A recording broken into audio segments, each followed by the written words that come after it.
5 из 9 полигонов ТКО в Коми могут быть закрыты. Речь идет о местах хранения мусора в Сыктывкаре, Ухте, Воркуте, Инте и Усинске.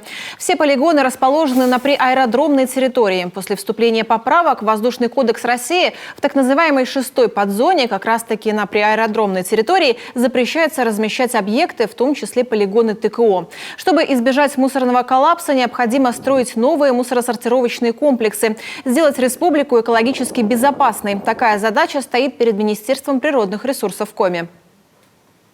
Все объекты создаются у нас для того, чтобы улучшить жизнь населения, граждан.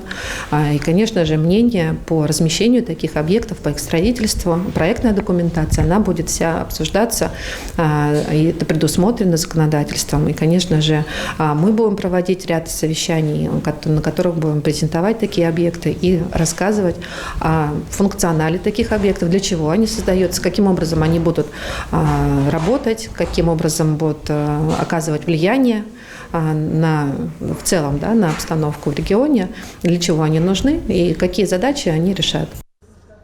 Новые объекты будут построены лишь после проведения общественных обсуждений с населением и после проведения комплекса инженерных изысканий. Ни один объект не будет построен, не учитывая мнение населения. Также будет проведена экологическая оценка предприятия, заявили в Министерстве природных ресурсов Коми.